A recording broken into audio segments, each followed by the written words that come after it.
Okay, good. All right. Well, hello, everyone. Small group today. Les let me know that he is doing jury duty, and I made a few jokes, but the truth is, I'm a little bit envious. I would like to be. Oh, he's on a trial, and we all of us get called like all the time for jury, or at least I do. I'm called again in another few weeks, um, but it's but he's on a trial. That's kind of cool. I'd like to do that at some point. Along all the other things that I like to do in my life. All right, not terribly high on it, but still. Okay, let's take a look at our sheets. Let's say co-host recording.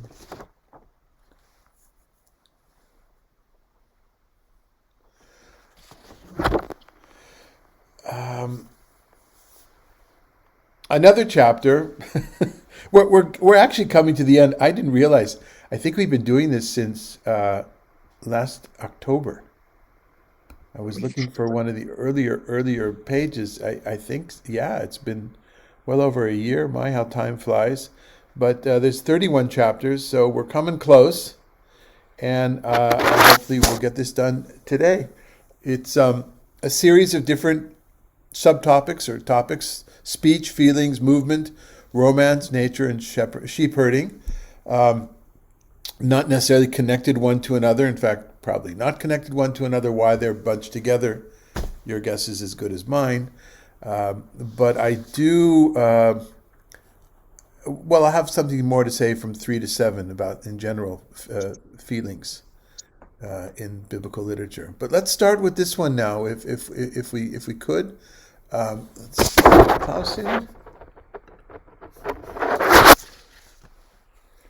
Oh Ver- yes, it seems like the microphone, whenever you move a paper or something around it, uh, okay, then let's turn original sound for musicians off. Maybe that'll help.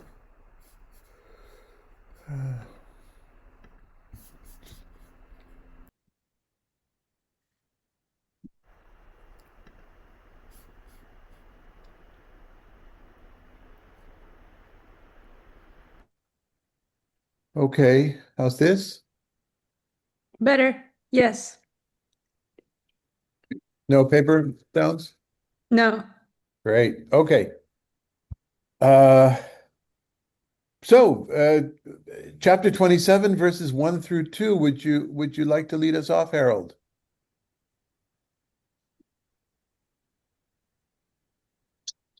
Do not boast of tomorrow, for you do not know what the day will bring. Let the mouth of another praise you, not yours, the lips of a stranger, not your own. Pretty straightforward. In fact, it probably sounds familiar to people. Um, I was gonna look it up, and but this reminds me of the song "Father and Son." Let me quickly look for it. Cat Stevens.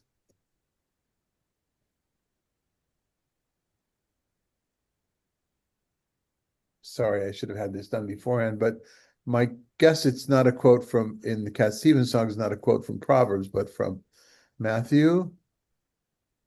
Of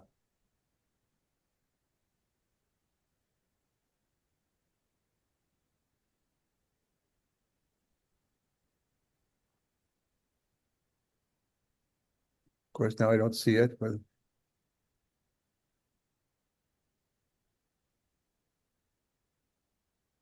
oh, for you will still be here tomorrow, but your dreams may not. I guess that's why I was reminded of this. Anyway, I guess it's not all that important. Um, so yeah, it's in one hand, it's kind of live for the day, carpe diem, I guess. But it's a humbling carpe diem. In other words, take things one day at a time, but also not because you're going to despair, but because you may get ahead of yourself. Um, and many people would see this. In fact, in the commentaries, you find this this particular verse on its own, without the second verse coupled. I brought the second verse together if you look into the Hebrew, for those that can read Hebrew, because of the key word here, Hallel, Hallel, Al tithalel b'yom machar, and v'halecha zar v'lo picha. The word is translated boast in the first line here in JPS, but it's you might literally say praise yourself. Don't praise yourself because of tomorrow.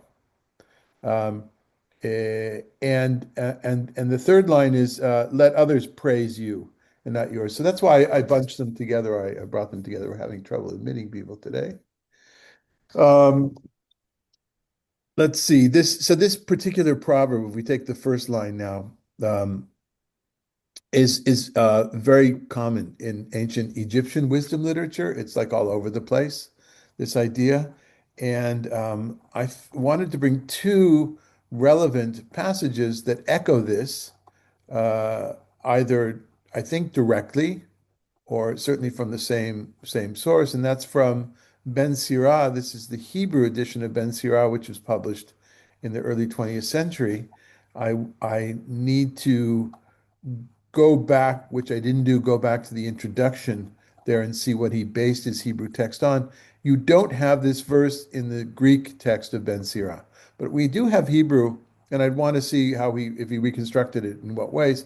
We do have Hebrew text from Ben Sirah, from the Geniza, from Cairo, which are from the traditions of the land of Israel, but also from the Dead Sea Scrolls. I think there's Bar Kokhba, the Bar Kokhba scrolls. I think have Ben Sira on them. Anyway, let's take a look and see what if this is the same or this is different. Go ahead, Harold. Ben Sira. Do not suffer from tomorrow's trouble, as you do not know what a day will bring. Lest tomorrow come, and he is no longer, regretting the world which is no longer his own. So this seems to be a bit different than I think the contextual meaning of Proverbs. First of all, it's talking about uh, anxiety and despair, as opposed to being too full of yourself. Um, and then the second verse kind of says, uh, "You tomorrow is you, for you don't in the Proverbs you don't know what tomorrow is going to bring, but it's more extreme in Ben Sirah because you might be dead tomorrow.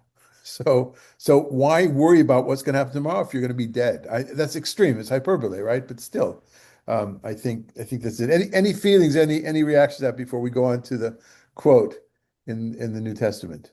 Sounds like Kohelet. Does sound like Kohelet, but you mean it sounds like Kohelet in that everything is for naught, Havalim. We're going to get to Kohelet later on today as well in a parallel text. Um, but yeah, same tradition. Yes, go ahead. Somebody was about to say something. Okay. All right. Anything else then? All right. So then, Harold, if you could read from Matthew. Okay. Therefore, do not worry, saying, what will we eat? Or what will we drink? Or what will we wear? For it is the Gentiles who seek all these things. And indeed, your heavenly Father knows that you need all these things. But seek first the kingdom of God and his righteousness, and all these things will be given to you as well.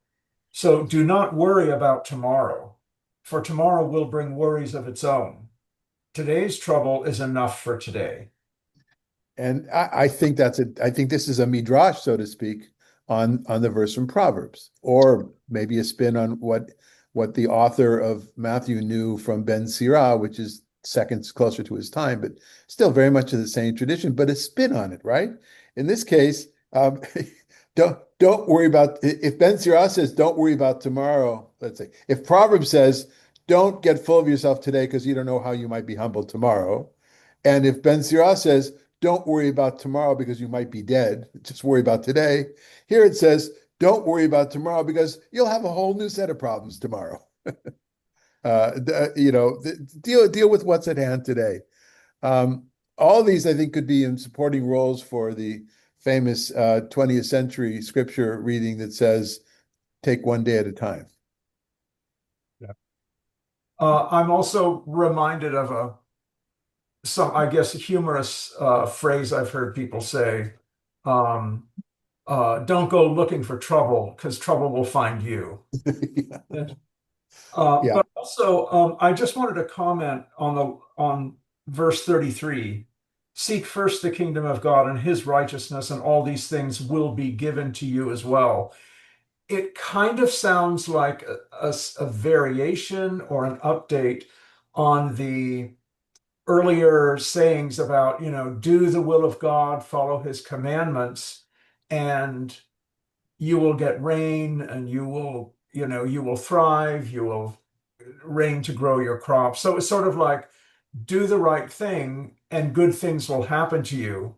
The implication being do the wrong thing and bad things either will or may happen to you. Um, Exactly. so It, it's, it, yeah, it's it's very kind of, it's Deuteronomistic. That's the yeah, Deuteronomistic view of reward and punishment kind of thing. yeah. Yeah, but Dan, you have a different view on this? Me?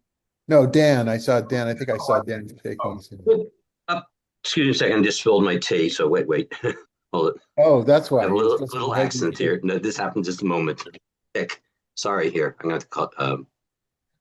Sorry about that. Okay. Yes, Klaus, go ahead in the meantime. A somewhat erroneous comment. I am reminded of the fact that I am dealing with today's trouble, and I look at my computer, and tomorrow's trouble come right into view.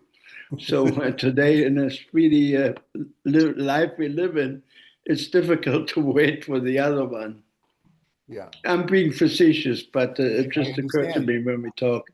And that's the tendency is that not, at least in some of the progressive circles that I travel in, is the despair about, well, it's gotten more about today in the last in the last few days, but more a lot of it is despair about what will happen afterwards and not what will happen. It's only going to get worse. Go ahead, Rabbi Malka. Verse 33, I think Dan alluded to it too. It reminded me of Vahaya in Shemoah. Exactly, right. And why I said Deuteronomistic. Exactly. Yeah. So from Deuteronomy to Matthew and then on to the Santa Claus song, right? He knows when you've been good or bad, so be good for heaven's sake, right? Otherwise, Richard, no presents.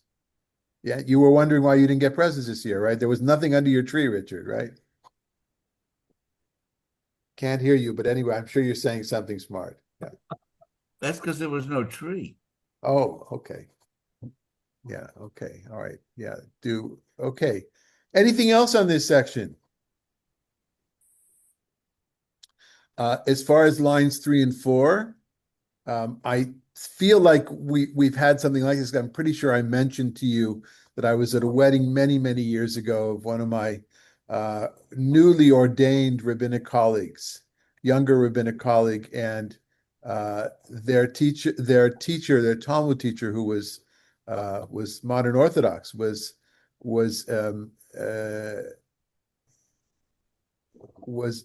officiating at the wedding of these two a man and a woman, but they were both newly ordained rabbis at HUC, and another one of their friends, who now is a very well-known Reform rabbi, was the other witness together with me.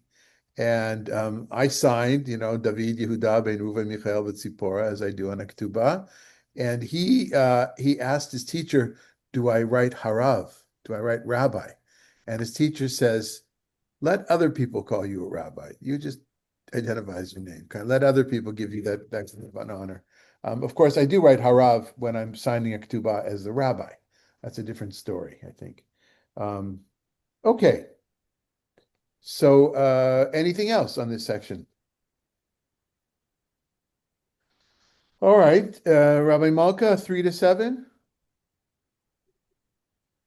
A stone has weight, sand is heavy, but a fool's vexation outweighs them both. There is the cruelty of fury, the overflowing of anger, but who can withstand jealousy? Open reproof is better than concealed love. Wounds by a loved one are long lasting. The kisses of an enemy are profuse. A sated appetite disdains honey. but to a ravenous appetite, even the bitter is sweet. Okay. Well, you got first crack. Is something you'd like to comment on this? Uh, what struck me immediately was wounds by a loved one are long lasting. I think Mm. about how true that is, whether it's your spouse, your children, relative. Those wounds seem to carry more weight, at least for me, than wounds that, let's say, a stranger or someone that I work with or employee inflicts. Uh-huh. Yeah. Anything else?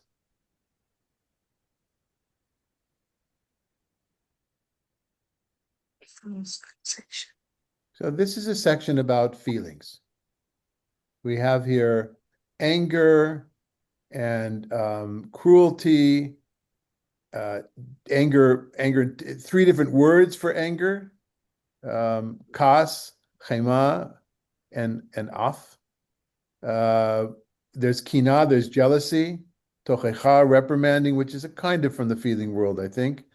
Love, hatred, and the usage of the word nefesh, soul, in the context of an appetite, but you know that it's those are feelings as well.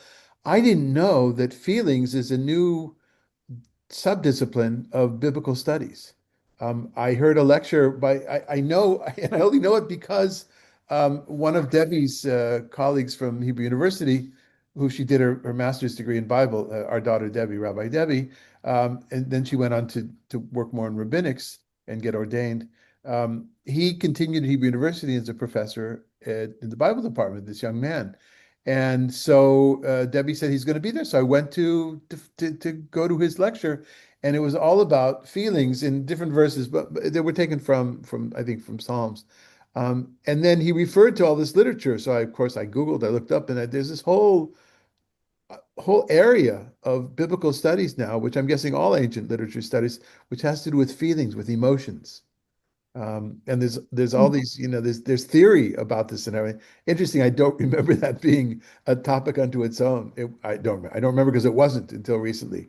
But that would be an interesting thing. Perhaps maybe that's a new direction uh, eventually. But this section is about feelings, though, as opposed to the previous one, which was kind of personal advice, very specific about ego, and the next one, which has to do with movement. In general, I found in this section, as I wrote above, feelings, speech, feelings, movement, romance, etc. So this is the feelings one. Um, there is, yeah,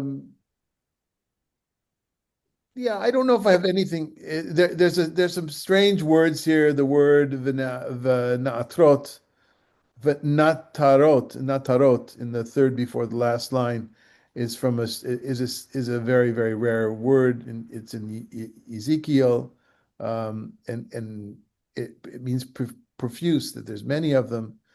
It's still that last section is a little bit difficult from a language point of view.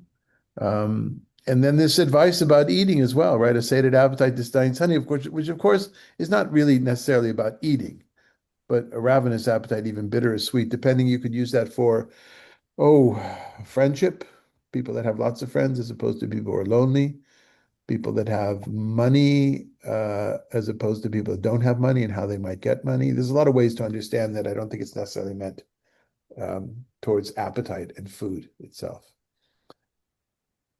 Comments? Okay, it's going to go quick today, I see. All right. Let's go from feelings to movement.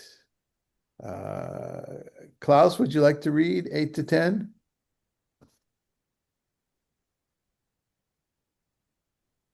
Like a sparrow wandering from the nest is a man who wanders from his home.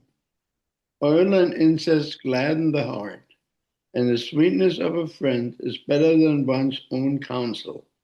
Do not desert your friend and your father's friend.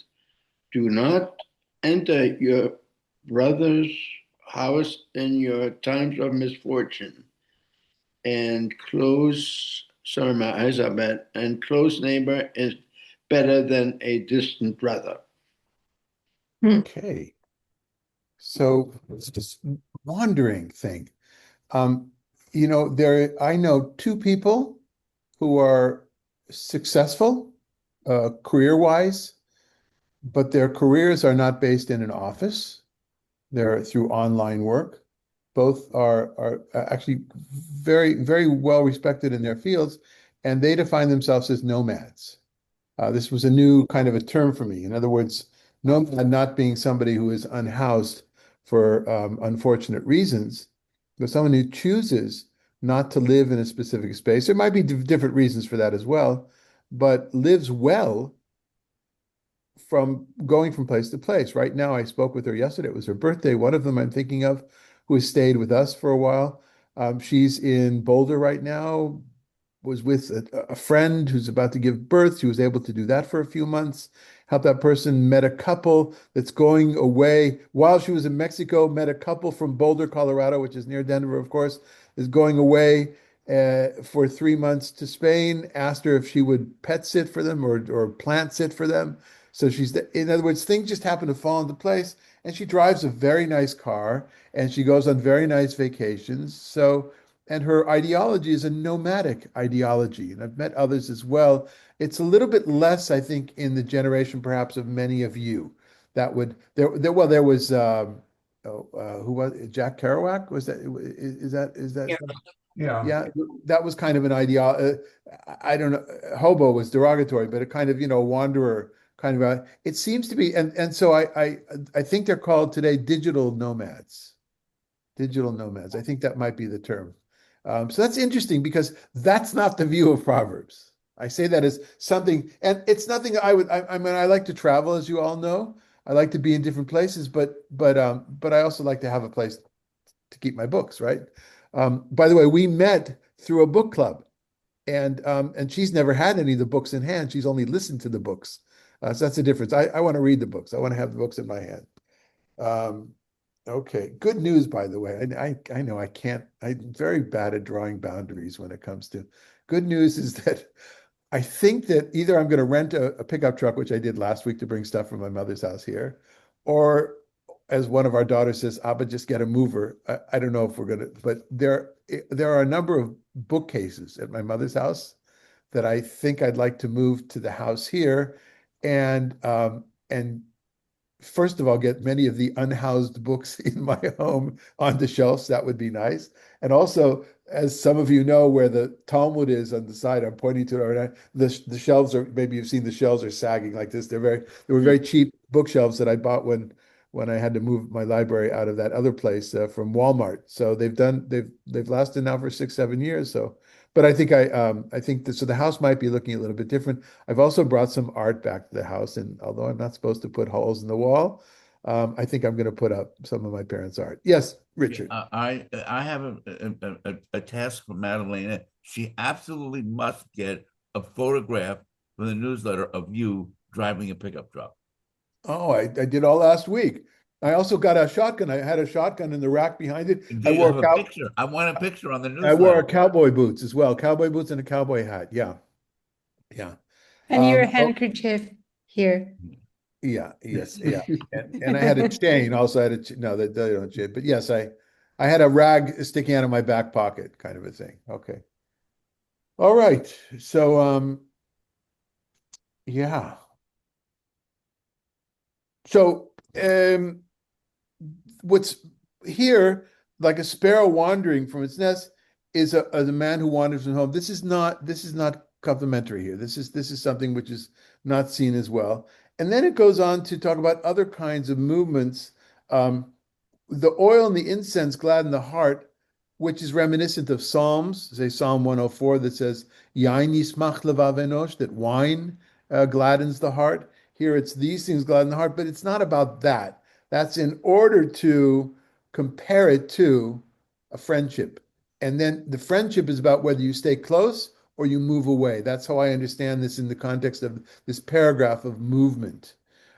You want to be close to your friends. You want to be close to your father's friends as well. In other words, it's a generational thing, and and don't necessarily think that being close to your brother is a good thing. That's a really interesting line there. Don't enter your brother's house in your time of misfortune. Is it because he thinks you're looking for a handout? Is it because that's not a good relationship between siblings when you have that kind of power divergence? Friends are a better solution when you need to, let's say, move out of your house, when you're unhoused. You move to a brother, as most people would move with family, I think, over friends.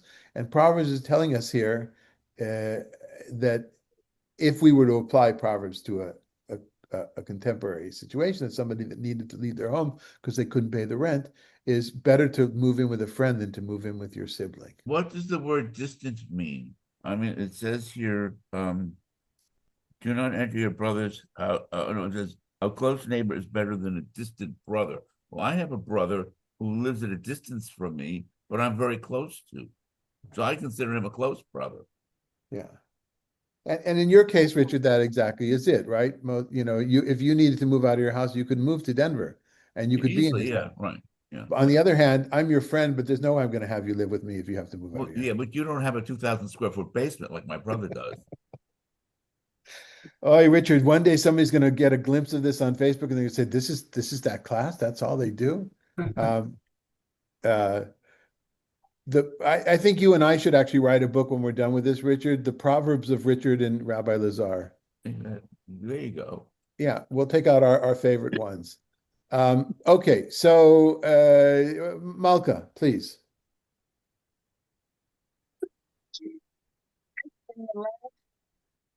A close neighbor is better than a distant brother.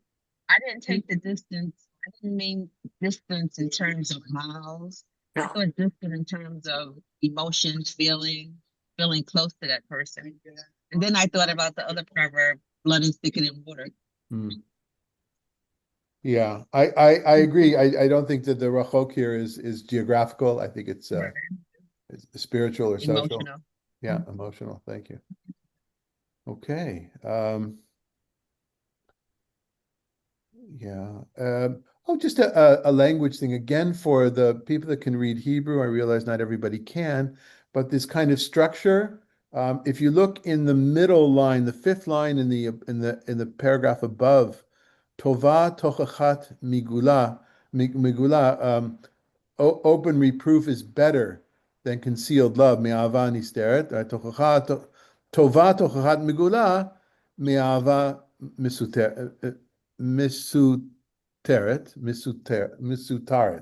The vowels are different because it's the end of the verse.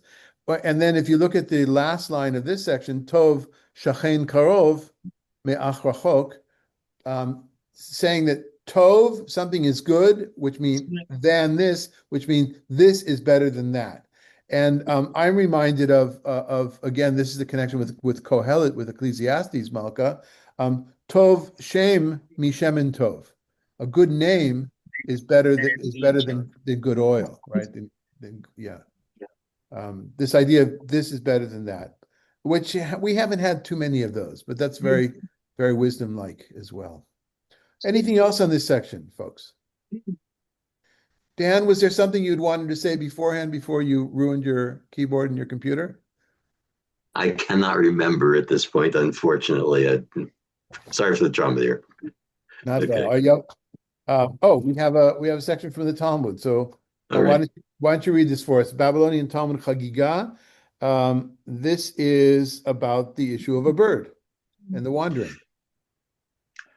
Rabbi Yehuda ben Lakish said, any Torah scholar who leaves the Torah, about him the verse says, as a bird that wanders from her nest, so is a man who wanders from his place. And it says, what unrighteousness have your fathers found in me, that they are gone far from me? Mm. And this, according to Rish Lakish, or no, this is Rabbi Yehuda, not Rabbi Shimon. So this, according to Rabbi Yehuda ben Lakish, is all in the context of those that leave the path.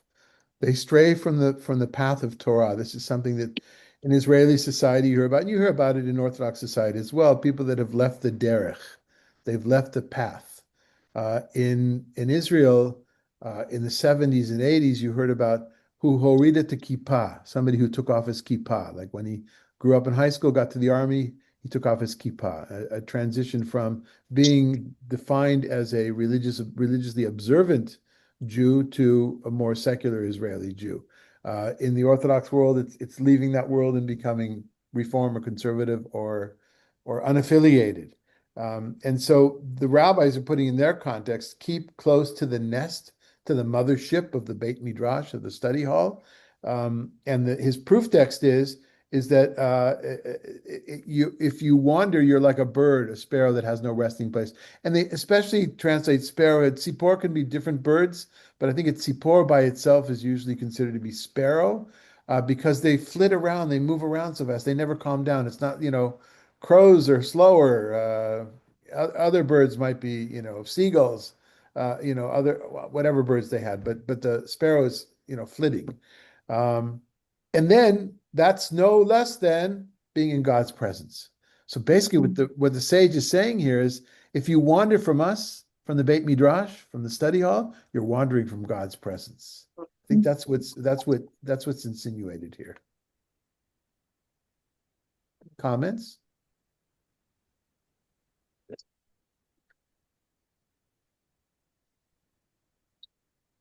Okay. So would you like to continue reading for us, Dan, from Proverbs 9 to 16?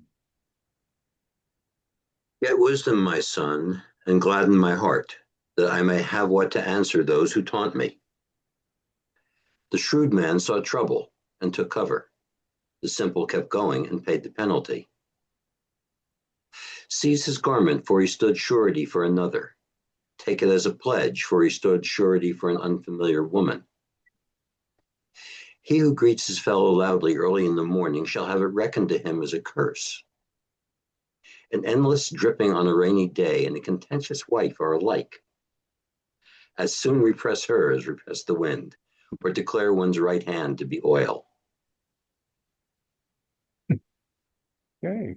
This section I define as Beino Levena, issues centering around the heart, around romance, perhaps.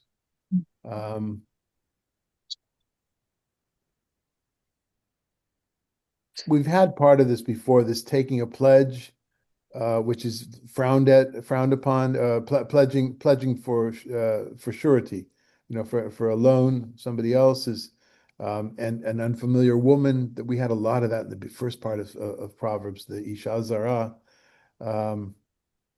Could be that it could be misread here. It could be the text should say not an unfamiliar woman, which is might be a little bit strange to this. It could be other.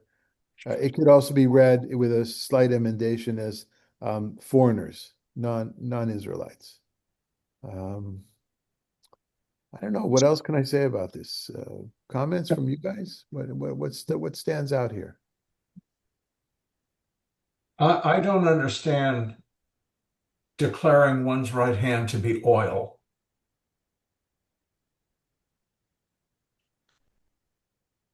Yeah. I have So no idea what yeah, this is the they're best talking they could do. This is the best the Jewish Publication Society could do with the words "V'shemen yemino yikra."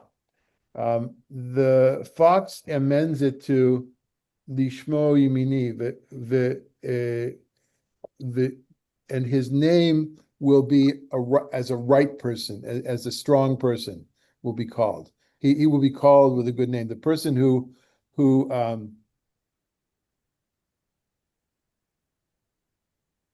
continues wife would like as soon as I need to go back to his wrote what he added in Hebrew, but I didn't write how he explains that in connection with the verses above.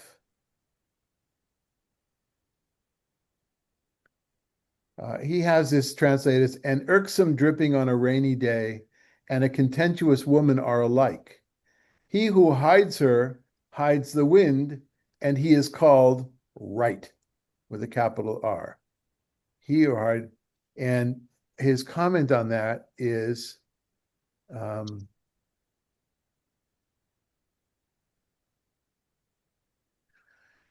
yeah.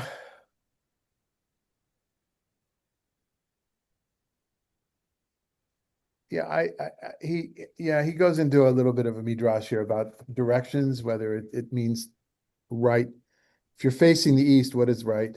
Means south, means a southerner. Um, and some people would understand this as perhaps Yemeni, like Yemen. Yemeni is Teman, is on the right hand side when you're facing the east, you're facing the sun. So that's south as opposed to Tzafon in the verse beforehand is that he tries to put her in the north, and it's a geographical notation here. I'm confused. I don't know how that helps him. I think the text is deficient here. I think that's all we can say. Certainly in this last line. But the first two lines of this triplet here is that that if you try to repress a problematic woman, that's like trying to repress the wind. There's no way to do that. You can't hold on to the wind. That's bad enough. What it says in that last part, I don't think we'll know. Okay. Anything?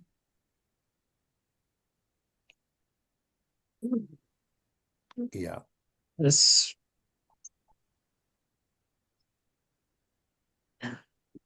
Yes, somebody want to say something? Okay. Let's go on to the next section, which is about material. Material. What did I say up here? I said Roma. I wrote nature. But here I've written material, Homer. And this is, to me, this is an interesting verse that it leads off with. Eileen, would you read for us from 17 to 22? As iron sharpens iron, so a man sharpens the wit of his friend. One who tends a fig tree will enjoy its fruit, and the one who cares for a master will be honored. As face answers to face in water, so does one's heart to another's. Sheol and Abaddon cannot be satisfied, nor can the human eye be satisfied. For silver, the crucible, for gold, the furnace, and a person is tested by praise. Even if you pound the fool in a mortar with a pestle along with grain, his folly will not leave him. Okay, I feel more comfortable with the text that we have here on this one, except for perhaps the dotting, the vowels in the first two lines. So what does it mean, iron that sharpens iron? The way this translation has it is, barzel bevarzel yichad, with changing the vowels, will make them chad, sharp. And in the same way that you sharpen a knife, say, on another metal thing, like those things that we have to sharpen knives on that come in the set, whatever that's made out of, that the same thing that people sharpen each other's wits on each other. But if it's read the way that the vowels have it here, it's not yichad, it's yachad. So barzel bevarzel yachad, says Fox, is the magnetism of two metals together. Same way that metal will stick to another metal, he's implying that it's magnets here. Ish yachad pnei, one should stick with the face of his friend. Friend mean the wit of a friend, or the essence of a friend. Using that word face here, which we're going to find later on as well. Does that we see the two very different interpretations, and while the first one that's in the Jewish Publication Society text here is reflected in the Talmud, I think that Fox's I kind of like Fox's better. Does it mean sharpen, or does it mean together with? And then how does that relate to the other sections, the other couplets in this section? So the next one is an arum. We had a lot of that. Here it's the shrewd man, shrewd, wicked. In Proverbs, you might remember it's almost always a positive meaning as opposed to in other biblical verses. And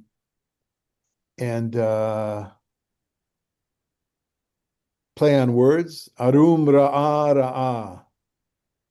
All right, a shrewd man who saw evil, ra'ah with aleph, saw ra'ah with ayin, evil, hides, takes cover, and then he takes his clothes.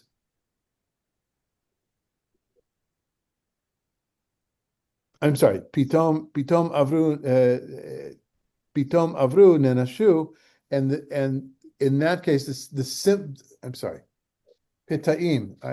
I'm not being focused. Apologies. Pitaim avru nenashu. But on the other hand, those who are simple-minded people, they keep going and don't look for cover, and they pay the penalty for that. Once again, this garment and offering surety, for a loan, leads to, again, oh, I'm sorry. I apologize. I can't I'm find really, where you're reading from. yeah, I'm really not focused. I jumped back up to the previous paragraph. So, folks, my mind is on so many things. My car died. Got to go get a new car. They're waiting for me at the place. I got to finish with my mother's house. Excuses, yet my reality right now. So I'm not focused. I apologize. Let's get back to 17 to 22. Okay, we have the two interpretations of the metal. And in the future, speak up sooner, folks. I mean, if any of you don't see where I'm at, that means, yeah, just tell me that I'm missing. Okay, so then the next comparison has to do with it's not so much about a fig tree. Any fruit tree which is tended for will bring fruit, but it's about honoring your master, your teacher, probably in this context. It's not so much about the water of looking in. When you look in a pool of water, what do you see? Kemaim hapanim lepanim, as a face answers to a face in water. Here the translation is answers, a face answer, because you're looking, you see reflection, right? So answers, does that mean reflect? There's the verb is not is not present in this doublet here, right? It's as the situation, you have to add in parentheses, as the situation is when you look at your reflection in the water, so too are the hearts of one to another, of one person to another person. So one way to understand it is that you see your face in the water, so your situation is very similar. You can identify with the problems, with the issues of the other, your face and your heart. And this is continuing the face that comes up in the first verse, in the second line. Another way to look at this is that when you see your face, you see the opposite. You don't see your face; you're seeing right, left, right, and Fox says they're aware of that. I'm not sure. I don't know if children are aware of that, but we're aware of that we're saying, and we see that, by the way, it happens here as well. Right now it's happening. I'm using my left hand and I'm looking at you at my screen, and it shows that I'm, it's on your right. So that kind of issue that we have in reflections. And so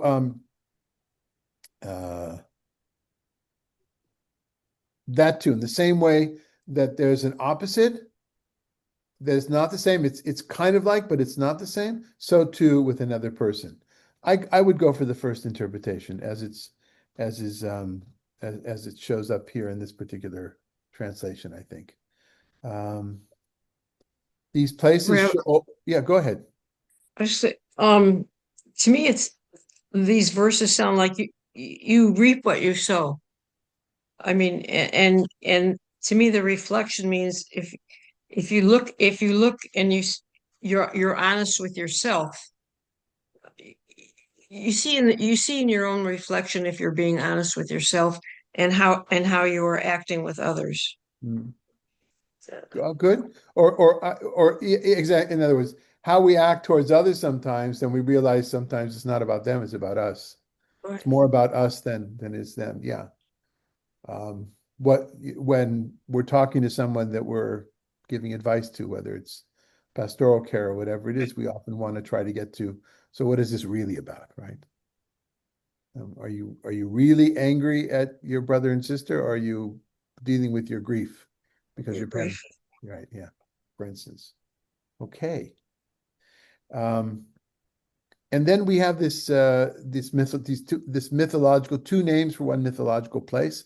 Sheol, I think, is a more better, far better known, the underworld, the netherworld, and that's why it's translated here. It's capitalized, and Avadon here, Avada, Avado, from the word to be lost. Um, whatever it is, though, from the mythological point of view, and we haven't had that much of that here, right? As we've had relatively little God language, we've had almost no mythological stuff, as there is, for instance, in Psalms and in Job. There are things from pre kind of Israelite, God created the world in 7 days kind of a thing. Um, or from, old stuff, and having personifying this place of the netherworld that'll never be satisfied, because to a human being's mind, people are always dying, right? You think, if you're thinking that the place where the dead go to, they need that as food, they need the dead people, right? So then their need is never satisfied. So using that as this, metaphorically, the same way that a human eye is never satisfied as well. You always want to see more. Now, does that mean that your eyes bring you to that place? Perhaps. Fox doesn't think so. It would seem to me, and many of the other commentators, that yes, if you follow your eyes, just like in Numbers with the Parshat Tzitzit, um, and don't be drawn after your hearts and after your eyes. Um,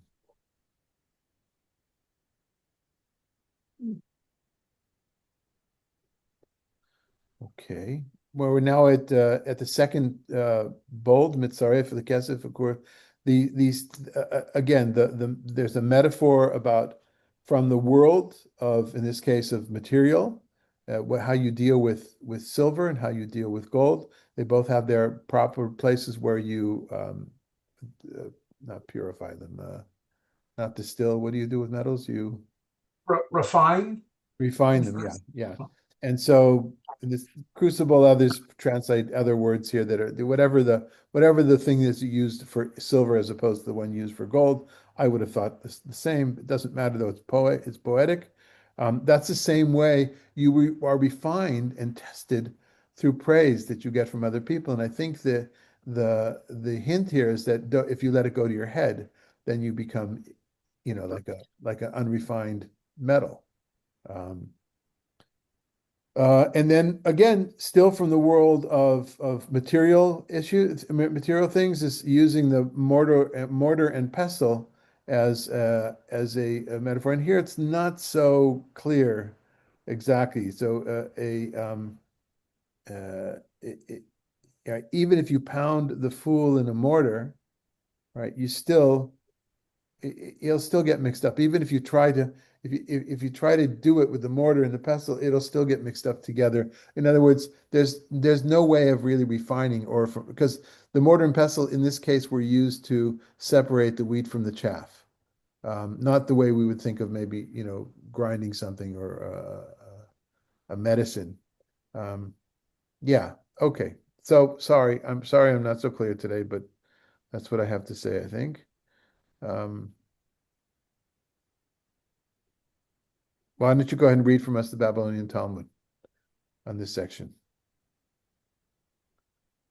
Rabbi Hannah, son of Rabbi Hanina, said, "What is the meaning of that which is written? Iron sharpens iron, so a man sharpens the countenance of his friend." This verse comes to tell you that just as with these iron implements, one sharpens the other when they are rubbed against each other, so too, when Torah scholars study together, they sharpen one another in Halkalah. Right. So not a surprising comment. And this, of course, understands it as it's translated here. That's also how the Septuagint translates as here the word sharpen. as opposed to together, which the text, the way we have it in the Masoretic text, the way it's pointed actually goes towards that other interpretation. When metal is together, is magnetized, it sticks to another piece of metal. Okay, comments? All right. So one more section. Chuck, you want to read 23-27 for us? Have to unmute. Mind well the looks of your flock. Pay attention to your herds. For property does not last forever, or a crown for all generations. Grass vanishes, new grass appears, and the herbage of the hills is gathered in. The lambs will provide you with clothing, the goats with the price of a field. The goat's milk will suffice for your food, the food of your household, and the maintenance of your maids. Okay. So overall, it's a section about shepherding, right? What is the what are the advantages of herding sheep as opposed to holding property, or that allows you to hold property as opposed to doing business. Let's say this is in this counter-distinction to other forms of having a livelihood, making a livelihood. While there are some commentators that see this is advice to a king, because the next section in Proverbs will be from the royal court. That maybe this is also advice to a king. Fox says there's really nothing here that shows other than that word. There's a word here. The crowd, yeah, that's the only thing. But in those that say it's for the king, that's why you have something that will keep the maidens in line. But really, it's a metaphor for governing, for good governance, and for keeping your land if you are a king. But I would prefer to see it in Fox's eyes, through Fox's eyes, as raising up the stature of animal husbandry, farming, right, as opposed to other forms. These are things. Look all the things that you learn from that you get. In other words, take care of your flocks, right? That makes sense. Other forms of property don't last forever. This will, because you're constantly moving over. You're constantly showing your ownership over land. Today, we would say that if you have land and you don't develop it, right, you might, but we're not talking about a society where they develop land in the same way. And so you'll keep your land, and you will also watch it. It will continue to provide for you that land. The grass will grow, it'll dry out, it'll be like hay, they'll eat that. Meantime, the other grass is growing up. There's a continuity. And then what do you get out of it? The lambs, the fleece, the wool that you get out of it will provide you clothes. The goat milk will provide you food. It's just a really good way to live. That's at least how Fox sees this. But Dan, you cocked your head, so perhaps you have a different understanding. Just if we could unmute. Yeah, what strikes me is more that possessions are to be valued for their utility rather than any eternal value. I don't see it as one form of wealth versus another, land versus livestock, but rather if stuff is useful, use it. So you would say this could have been used for farming as well. This is just an example. That's how it struck me. Yes. Yeah. Okay. I think that's a good way. I would agree with that. Yeah. Anything else? Okay. Again, apologies. It's not being focused. There's too many things going on right now, and for those that were planning on coming to our house Shabbat morning, I've got to deal with a family issue. Got to drive up to San Francisco with our daughter with stuff from my mother's house over the weekend, so we won't be having services in Prague. We will have Kabbalat Shabbat. I will be teaching tomorrow. The second meeting of our class on the book of Tobit, and I think we got off to a really good start on Monday for those that want to participate. in the Women of the Apocryphal course. As always, I bit off more than I could chew, and there's enough in the text sheet that I gave out on for Monday. There's enough. We'll be continuing it, and hopefully we'll finish it next Monday as well. All these courses are recorded, whether it's with us or whether it's with the Jewish Collaborative of Orange County, are recorded, and you can catch up on them in between. As to what we'll do on Proverbs, I think Rabbi Malka, I see your comment now. I think probably in the realization of biting off more than I can chew, we may take a break from this particular class for a while. Let's see how it goes. But I'm always happy to take suggestions. I know there's going to be at least two people that say they want to study Job. Not ready yet. We just did wisdom literature. Not ready for Job. Who studied the famous stories, some famous stories in the Talmud, like the deposition of the Hanasi and the ovens of Aknoi and Homi Haga, what is it? The circle maker, Honi Hamagil, Honi study famous Hamagal, yeah. story. Okay, all right. There's a suggestion. Stories from the Talmud, as opposed to the laws of purity and impurity from the Talmud, or the sacrifices. Right. Okay. All right. Anything else, folks? Thank you for being here. Good to see you. Thank you. Have a Thank good you. day. Bye-bye. You too.